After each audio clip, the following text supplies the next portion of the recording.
Bonjour à tous et bienvenue sur ma chaîne. Comme vous avez pu le constater dans le titre de la vidéo, aujourd'hui nous allons parler d'un sujet des plus polémiques et qui déchaîne les passions depuis de nombreuses années.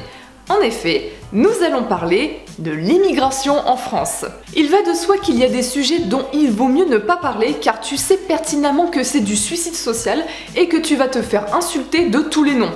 Raciste, fasciste, xénophobe, nazi, haineux, qui fait que tu as gagné ton petit point de Godwin et que le débat est clos. Et c'est très avantageux car de cette façon, on ne réfléchit pas plus que ça et on reste dans notre confort intellectuel. Bien sûr, dans cette vidéo, je ne vais pas parler des étrangers qui sont assimilés, bien intégrés et qui aiment la France, parce qu'il n'y a rien à dire sur eux étant donné qu'ils ne posent pas de soucis. Comme ce couple de viticulteurs japonais dans les Pyrénées-Orientales qui ont failli être expulsés cet été 2018. Pour moi, ils représentent le parfait exemple d'une bonne intégration par la réussite professionnelle. Chapeau à eux, ils ont du mérite. Et il y a plein d'autres exemples dans ce genre. D'ailleurs, je pense que la plupart d'entre vous ont des grands-parents ou des parents d'origine étrangère et qui ne sont pas des racailles et ont essayé à leur niveau de contribuer à la société française. Si on est à peu près bien constitué, on a tous envie d'être des personnes bien dans notre vie, de laisser une trace positive de nous après notre mort et que les gens se rappellent de nous comme étant de bonnes personnes. Quelque part, le gouvernement nous donne cette occasion d'être des bonnes personnes en acceptant l'immigration massive. Car comment ne peut-on pas venir en aide à ces personnes en difficulté ? Nous qui sommes des blancs privilégiés. Comment ne peut-on pas être attendri par l'histoire de certaines personnes qui ont vécu des choses horribles? Il y a ce petit truc très insinueux qui te fait dire que si tu es contre, tu es un monstre sans cœur. Tu ne peux pas être contre l'immigration car tu ne peux pas être contre l'égalité entre les hommes.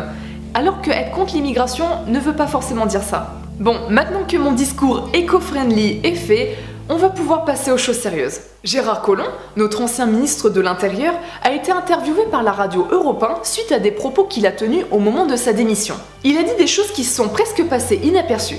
Et pour cause, Gérard Collomb prédit prochainement une guerre civile entre les Français et les personnes issues de l'immigration. Car, selon lui... Gérard Collomb, pire, vous auriez dit en off au magazine Valeurs Actuelles, et vous n'avez pas publié de démenti, d'ici à 5 ans, la situation pourrait devenir irréversible. On a 5-6 ans pour éviter le pire. C'est quoi le pire? C'est une guerre civile? Non, ça veut dire, si vous voulez, que je pense qu'aujourd'hui, on a laissé se ghettoiser un certain nombre de quartiers. Déjà, qui c'est on et que veut dire ghettoiser? Le « on », ce n'est certainement pas vous et moi, puisque nous n'avons aucun pouvoir de décision en politique, mis à part le fait d'aller voter tous les 5 ans pour le bon candidat. Ici, Gérard Collomb veut dire « le gouvernement a laissé se ghettoiser un certain nombre de quartiers ». Là, c'est un peu plus juste. Ghettoiser est le verbe qui désigne le fait de transformer un lieu en un ghetto. Et un ghetto, c'est un quartier où une communauté vit à l'écart. Et quelles sont ces communautés dont il parle? Il parle de personnes issues d'immigration qui n'ont pas réussi, n'ont pas eu l'opportunité ou n'ont pas eu la volonté de s'intégrer. Pour reprendre ses propos, il dit « Le terme de reconquête républicaine prend dans ces quartiers tout son sens. Il faut assurer la sécurité dans ces quartiers, mais il faut fondamentalement les changer.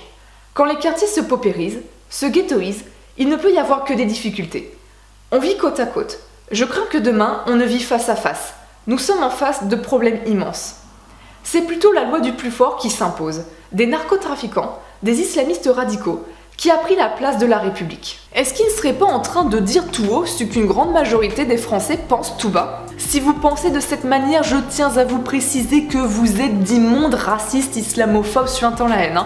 Faut le savoir. J'ai lu un article très intéressant sur l'histoire des vagues migratoires en France depuis les guerres mondiales jusqu'à maintenant. L'article s'intitule « Pourquoi les immigrés sont de plus en plus mal acceptés en France, en Europe ?» que vous trouverez dans la barre d'infos. Pour résumer, la France a connu plusieurs grandes vagues migratoires issues des pays d'Europe, comme la Pologne, l'Italie, l'Espagne, le Portugal, qui se sont bien passées, dans le sens où les immigrés se sont bien intégrés en France en adoptant les us et coutumes du pays. Et comme ce sont des pays frontaliers, le mode de vie est assez similaire, par rapport à la culture et la religion judéo-chrétienne. La dernière grande vague migratoire, qui a commencé dans les années 60, concerne les pays maghrébins, l'Algérie, le Maroc, la Tunisie et la Turquie. S'en est suivi ensuite d'autres vagues migratoires que je vous laisserai lire dans l'article. Pour la dernière grande vague migratoire, la donne est un peu plus différente, car la culture et la religion, l'islam, est différente. ce qui demande plus d'efforts d'adaptation de la part des Français, comme des immigrés maghrébins. La question de la religion est importante, car c'est ce qui structure un individu et une société. C'est ce qui fait que tu appréhendes le monde d'une certaine manière et que tu avances dans la vie avec certaines valeurs. De nos jours, l'islam est la deuxième religion en France, et c'est une religion qui se voit. Dans le sens où maintenant il y a des mosquées, on voit des gens prier dans la rue, on voit des femmes voilées, il y a de plus en plus d'aliments halal dans les supermarchés, il y a des parents musulmans qui militent dans les cantines scolaires pour avoir des repas adaptés à leurs interdits alimentaires, il y a des musulmans qui militent pour avoir des créneaux horaires différents dans les piscines entre les hommes et les femmes, il y a des femmes qui sont agressées dans la rue car elles portent des jupes trop courtes, des agressions aussi envers les hommes, envers les homosexuels, car il y a une confrontation d'idées, de valeurs et d'idéologies qui sont différentes, sans oublier l'explosion de la délinquance car il n'y a pas d'intégration, etc.